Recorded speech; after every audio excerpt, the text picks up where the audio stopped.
What's good with the YouTube? A convict's perspective coming live and direct, smashing, dashing as always, with a little bit of energy with my co-host, Big Senor Rojo. And let's get straight to it, man. What we're going to be discussing today, as you can tell by the title, let's get active out there in Fresno. Stuff gets a little serious. We found two interesting articles, man, that goes into a little bit of recent history. A few years back, one of them is really some grisly details, man, of some straight off the wall, man, straight gangsterism right there, man. Another one ends with a positive note, man, but we're going to discuss both these stories. And as always, we're going to give you what? A convict's perspective. No doubt, man. So this first one, man, is about it's about an individual out of Fresno that in 1991 got a few bodies, man, ended up getting the death penalty, man. And a lot of you people from Fresno will know who he is, man. It's Johnny Avila Jr. And I'll get right into it. This is from gvwire.com.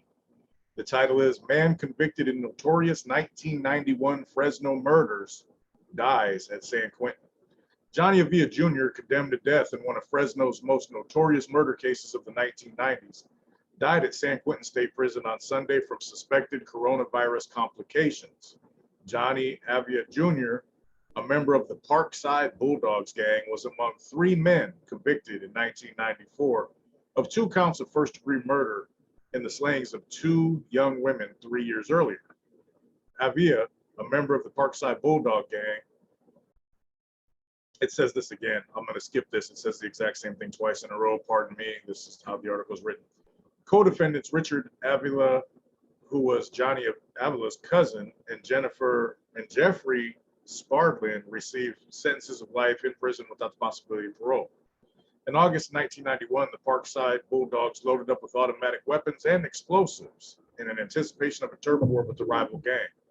They threw a wild party in rural Fresno where Dorothy Medina was brutally gang raped. According to the state Supreme Court decision upholding Avila's death sentence, she and Arlene Sanchez were then driven to the bank of a canal and killed, each with 2 bullets to the head. Medina and Sanchez were murdered to silence them, according to court records. An irrigation worker discovered Medina's body in the south bank of the Houghton Canal west of Highway 99. 10 feet from Medina, between 2 rows of grapevines, detectives discovered Sanchez's body. Avila is the latest of 47 inmates to die statewide of suspected coronavirus complications. There have been 19 overall deaths at San Quentin during the pandemic, tying it with the California Institution for Men in Southern California. More than 1,800 inmates statewide currently have tested positive for the virus, while officials say more than 5,600 have recovered. San Quentin has more than 500 active cases, more than the next 2 hardest hit prisons combined. Demonstrators chained themselves to a fence outside Governor Gavin Newsom's home on Monday, calling for mass inmate releases and an end to immigration transfers because of the coronavirus pandemic. The California Highway Patrol cut the chain linking protesters to the bars of the gate at the residence in suburban Sacramento after about 2 hours. Television footage showed 14 demonstrators sitting cross-legged, chained to each other and the front gate, wearing surgical masks and plastic face shields to keep from spreading the virus. So that's that, man. That's a dude that had some pretty messed up charges, man. You said this was a positive article. The only thing positive was that he was that the virus got him. Excuse me? You said this was a positive article. No, nothing positive. Oh, okay. I'm gonna retract what I said, man. There's nothing positive about this article, man. I thought I said that. No, nothing. There's nothing positive about either one of these, man. A lot of people, who aren't Bulldogs, who don't live in Fresno, they're not up on how the get down is in Fresno, man. It's active out there. There's always things going on. They get it in, man. You know what I mean? Not saying those charges are any of this type of activity whatsoever, but I'm just saying Fresno's off the hook. Those charges are kind of crazy, bro. Excuse me? Those charges are pretty crazy that they had on him, though. You know what I'm saying? So I want to retract what I said, Matt. Said at the beginning that one of the articles was positive, one of them was grisly. It appears that both these articles are going to be grisly. It could have been my fault too, though. It could have been a mistake on my. There's nothing positive about each of these articles. I chose these articles because, a lot of Northerners, period, a lot of people that haven't been to Fresno, they don't understand that Fresno's cracking. You know what I mean? There's always a lot of stuff going on, a lot of 187s, a lot of robberies, a lot of gangbanging, you know? And Fresno street politics are totally different because they're not controlled by prison politics. So it's a whole different element, man. Like, but they do to a certain extent function under general population guidelines, I believe, right? As far as the major expectations for all groups, yeah, I mean, there's no telling, there's no PCing up, there's no acts of cowardice that are tolerated, things of that nature. I mean, yeah, they're extremely similar.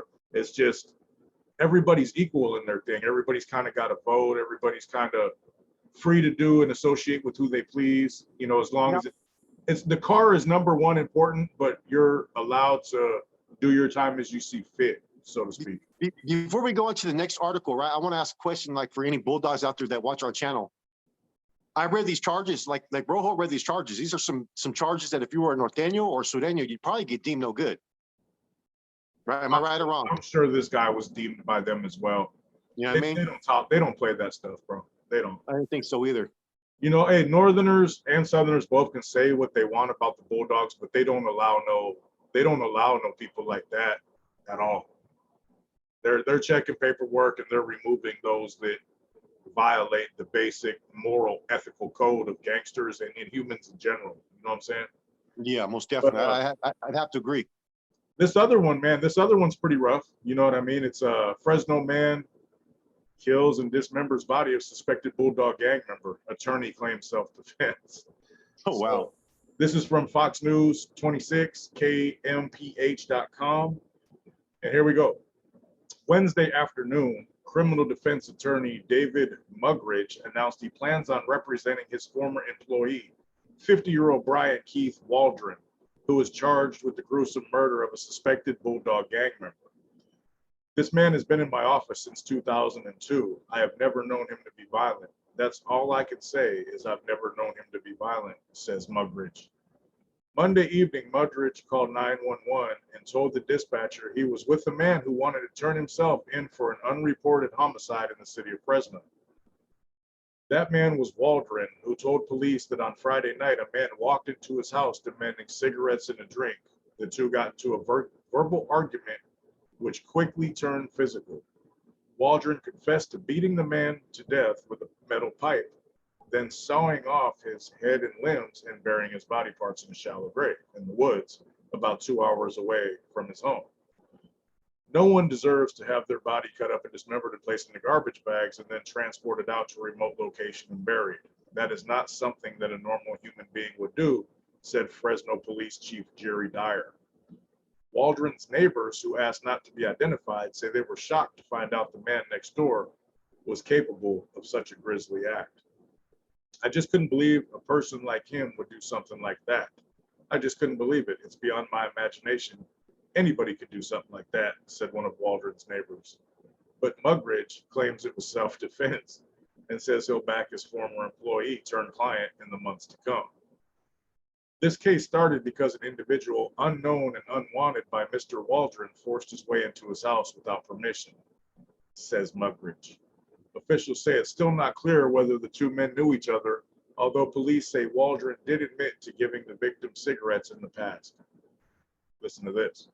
Waldron is being kept separated from other inmates in jail to protect himself from retaliation from Bulldog gang members. That's that story. But it's that, you know what, man? Like, I've been out to the valley, right? You know, Tracy, Merced, Atwater, Modesto, and then even these little small, you know, backwood cities out there, man. There's some crazy weird stuff going on out there in the valley, bro. Especially with that meth out there, man. There's some off the wall stuff, man. So like with this, I wouldn't be surprised if the dude was all doped out, man. And the incident did happen, and then he's just started to mind playing and just what he was going to do with the body and trying to come to terms with what he was going to do. Because I don't see how someone just comes up in your house and asks for cigarettes and beer unless you have a relationship with the person. You get what I'm saying? So something with that story just isn't adding up, man. And for him just to cut the body, take it 2 hours away and start burying stuff, you know what I mean? All of a sudden now sober up. I'm not saying the dude was on dope, but that looks like something like that you would see out there in the valley when someone's all spun the fuck up back. Excuse my language. I agree. You know what I mean? And You know, Fresno to me is just Fresno's a melting pot, man. You got everything out there. You got Norteños, you got Sureños, you got like um, the Mongolian society. You got these Asian Crips, you know what I mean? You got the tiny rascal gangsters. You got all kinds, maybe not tiny rascal gangsters, but you have all kinds of different factions out there in Fresno, man. And H&S, it's the Long Nation Society. Yeah. yeah, and so they don't really have no you know, so people don't realize, man. I mean, you have all these gangs out there, man. You're gonna have everybody running buck wild, man, and everybody's trying to vie for control of whatever's being pushed out there in the streets. You know what I'm saying? It's an open place for territory, right? But at the same time, the Bulldogs are the majority. They just don't have any type of prison politics behind them, but they're able to operate kind of independently with what you call those that are leaders without having an authority position. You know, I mean, I guess you would say those that are looked upon with more influence than others. You know what I'm saying? So it's kind of interesting, man. When you go out to Fresno, man, it's a whole different animal, man, and it's just on a different level, man. You could be one block, you could be over here, it's Sureños. Next couple blocks, all Bulldogs, and then you run into some Norteños out there. It's a whole different animal out there. When you talk about gang banging without no hardcore structure, because you've had the NF try to go over there and infiltrate. You've had some MA members try to go over there and infiltrate, but it's hard to be done, man. It just can't be done. The Bulldogs have a presence out there where they're not going to tolerate any prison politics being pushed out there. If anybody's going to benefit financially, it's going to be them. Yeah, I even heard, you know, they've been at certain, you know, points in time throughout, you know, their history where they've been cool with some of the Asian groups, where they've banged against some of the Asian groups and vice versa, man. But you're not going to go into to Fresno and just set up shop on a large scale. They're going to shut you down, you know, regardless of any overall leadership structure, any of that stuff. They're just too deep, and they are about that business, bro. You know what I mean? They bang in Fresno. Like they're banging in Fresno reminds me of like you know how it used to go down in LA in the 90s, the 80s and 90s. It's a free for all, Wild West. They can do what they want.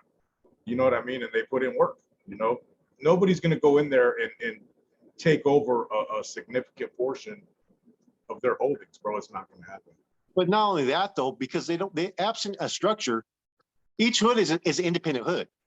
You get what I'm saying? Like you could be a Bulldog, but from an independent hood. You know what I'm saying? And from my understanding, you even have Bulldog hoods out there funking with each other. Yeah. You know what I'm saying? It just changes when you get locked up and you have to hit prison. And, you know what I mean? A whole different, you know what I mean? Stilo when it comes to that, man. But like you said, you know, I would think that some of the biggest conflict is going to be out there, or is going to be within their own groups. No doubt. You know I mean, to a certain extent, because you're going to have those that are vying for power. And with the numbers that come behind in the Bulldogs, man, they're deep out there. I don't know the numbers, man. I think approximately like 20, 30,000.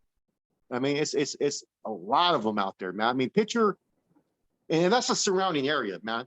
You know what I'm saying? So, you know, with them, man, Fresno, I mean, they definitely get active, man. But you have so many different groups out there. You don't have any. All the other groups are just their presence. They're out there, and they're relevant to a certain extent only when it comes to the area where they're at. If that makes sense. Yeah.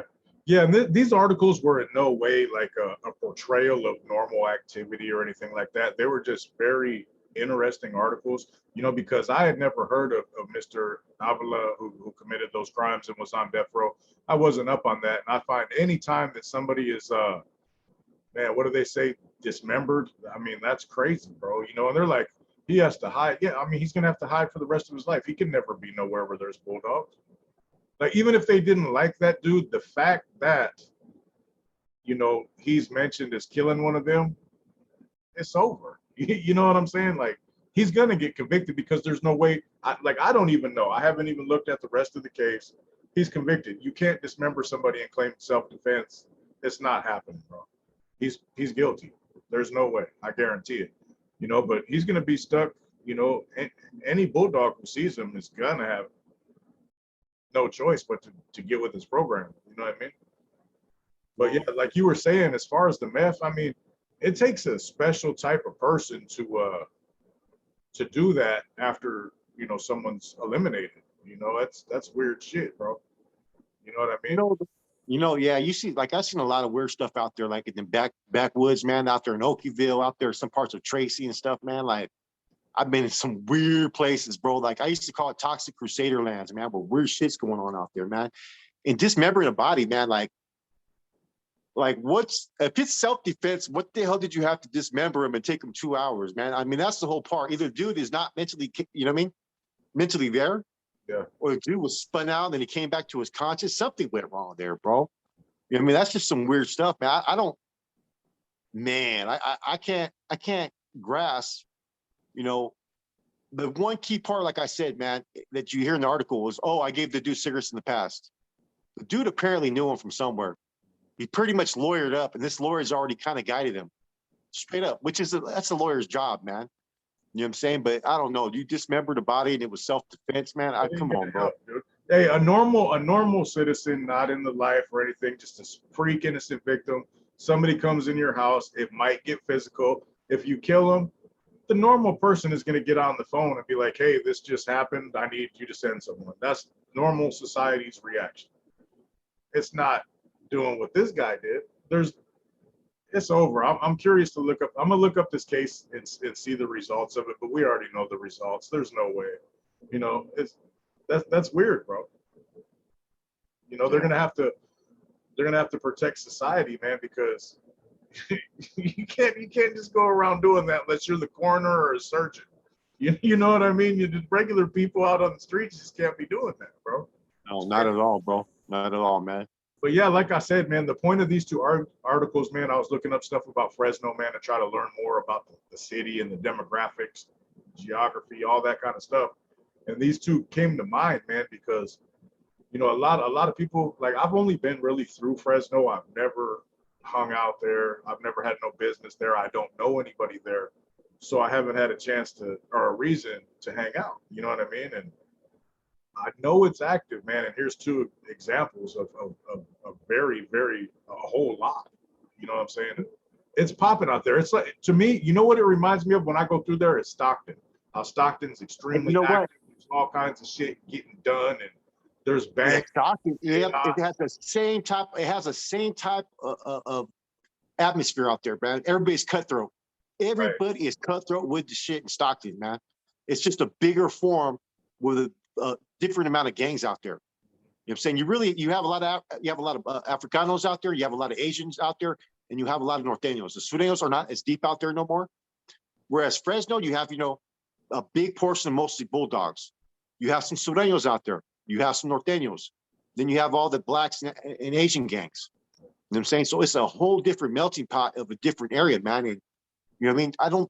There's very few alliances within out there. It's every man for himself. It's like when you think the Wild Wild West, right? I think of Fresno. I think Fresno is basically a prime area where no one cares about your prison politics. No one cares about your rank. No one cares about your status, man. Everybody's pushing a hardcore gangster line, period, man. You know, yeah, it's strictly streets out there. You know, let me ask you a question. I know we're on topic since we're talking about Fresno, man. Let me ask you this. Have you ever seen any of the like the Bulldogs, like Manifesto or Constitution, or some of the bonds that they used to have back in the days, which are no longer there? Have you ever seen them?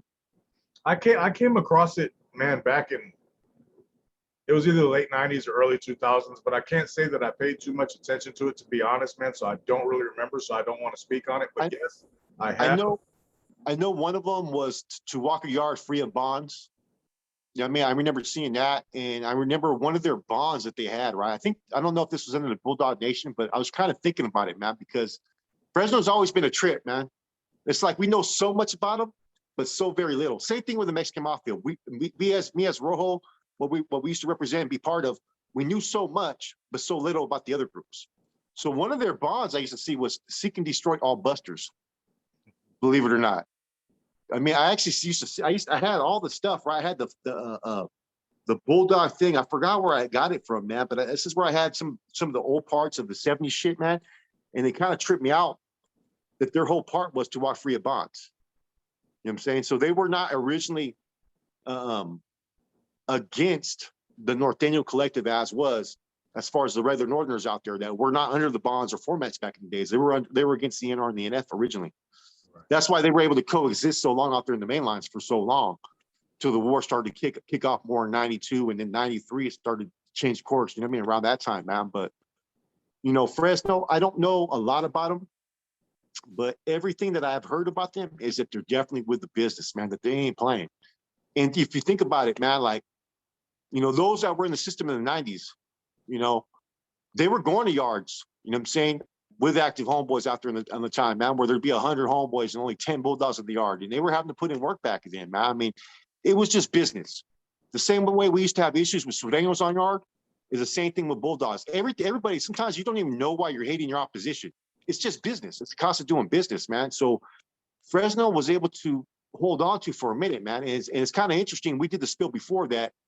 They were not included in this end all hostilities, but yet the administration was trying to use them and put them out there. How many different times was it? Like 22 times until they finally said, we're going to separate you from everybody. I don't know. Hey, you know what? You know what? I'll say this about Fresno, even in my own mind. Like when I first came into the system and I was told that they're the enemy and kind of a basic rundown of why, I never looked at them as a dropout gang.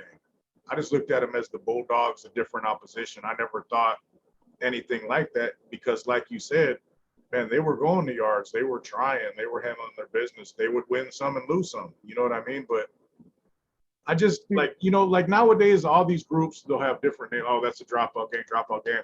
I've still always looked at them as Bulldogs. They're just their own entity in my eyes. Yeah, our own education never classified them as dropouts because they were out there still trying to go to yards. It's like even the new flowers, we were really classifying them as dropouts. Yeah. We were talking about that they were degenerates back then. And that was a term that they used to use for bulldogs is degenerates, that they were once a part of us that decided to branch off.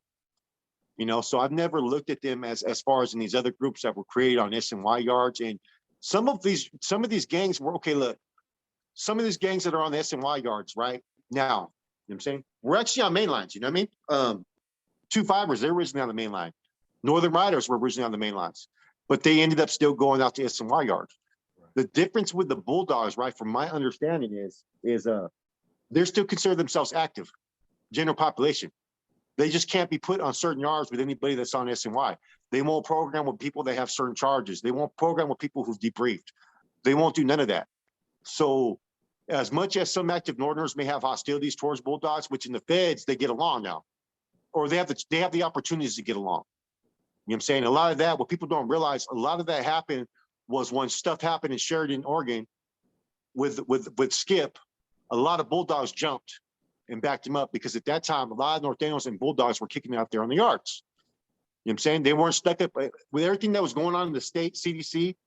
It was a whole different ballgame. I mean, you were going to yards where maybe you'd meet like 4 homeboys in a yard. You're with a whole bunch of people from the East Coast. So you start to coexist and get along with people that are from certain areas, man.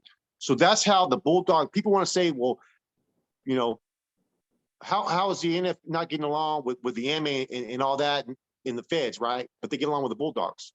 Well, it wasn't the NF that created the issue with the MA when they got to the feds. It was the MA that created the issue with the NF when the NF got to the feds. So it wasn't like Skip and all them said, you know, we're just going to start booking all these MA members. No, they put those implementations when Skip landed to Sheridan that we're not going to let no NF walk on these yards. So you already know what happened. Skip fucking got ready. So let's go butcher these dudes up. And the Bulldogs jumped. Those are facts. So with that, that's where Skip gave the Bulldogs any opportunity that they could be salvaged. And from my understanding, Skip always felt a certain way because he grew up in the system before the Bulldogs split. So he was in YA with a lot of cats from Fresno. He was in prison with a lot of cats from Fresno. Let's just keep it real. Before, there was a lot of NR members and NF members that were from Fresno.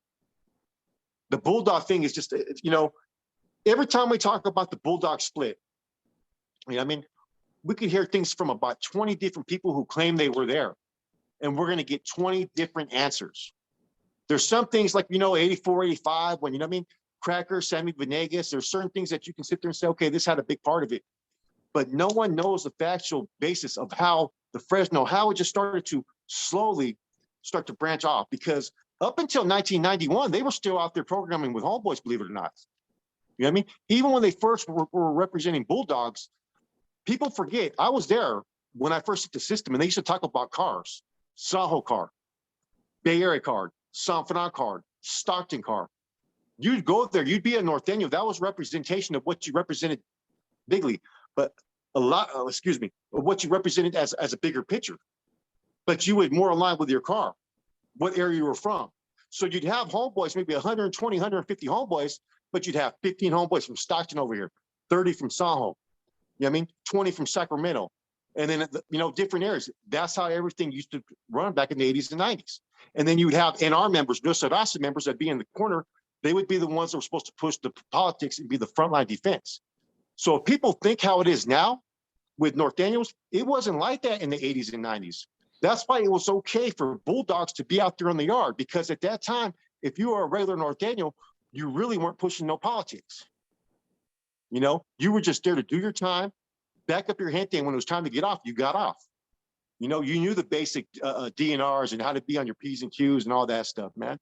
So all this stuff that's now transformed now and how it is, and the different element of the political structure behind the walls, it wasn't always like that in the 80s and 90s, man. People need to realize it was a whole different way of how people used to interact and be out there in the yards. It wasn't just, oh, you're a Bulldog, you're a Sureño, let's get off. No, it was you got off when there was a time to get off. Yeah, even when I came in '93, when I got my first term, Bulldog people from Fresno, I won't even say Bulldogs, they weren't automatically targeted. You know what I mean? Because it was still developing in Fresno at the time. Because a lot of them dudes had been in prison as Northerners, you know what I'm saying, while that whole stuff transpired. So they didn't know what side of the fence that they really belonged on at the time. Yeah. So I mean, even in Susanville, there were some homeboys from Fresno. You know what I mean? People acted a little funny to them. I'm not gonna lie, I witnessed it, but they weren't automatically green lighted. You know, they were just kept an eye on them. You know what I mean? Yeah, sometimes the orders came around like 95, 96, where it was like no more, like no longer. I don't know, even 94 could have been. There was little skirmishes, but like I said, there were skirmishes. There was a lot of different things going on back then, man. Like, you know, people, there wasn't a chain of command procedures that you have. There wasn't NAQ process like you have nowadays. You weren't doing clecha. The only time you had to do clecha was when you were obligated, which meant you got pulled. You know what I'm saying? Or you were recruited, whatever you want to do, or you were married. Those were different terms you used back then. Or if you went to the oil. That's the only time you had to do any type of household clecha. Everything was optional. So when you got there as a North Daniel, yeah, I'm a homie, I'm a Northerner. All they wanted was your basic 5x5 and your paperwork. And once you were cleared, hey, you know the basic expectations, you know what I mean? And if you didn't know, there'd be some OG that's going to walk the yard with you and explain everything you're supposed to do. It was simple as that back in those days. No doubt. With that being said, man, this is just to let people know, man, Fresno's off the chain. You know, Fresno's very, you know, active out there in their streets, man. You know, in every way that any other city is, man. And it's they're about that action, man. That's all we're saying. None of these stories I picked are a reflection of how I feel about people from Fresno or trying to shed a bad light on them in any form or fashion, because I like people from Fresno. They don't bother me none. But we just wanted to bring this to y'all's attention. For those of you who ain't been there, Fresno's popping, you know. That's period, point blank. With that said, it's your boy Rojo, Big Flacco, and one of us will probably be at you later on the live, maybe both of us. You never know. Have a good day, you two.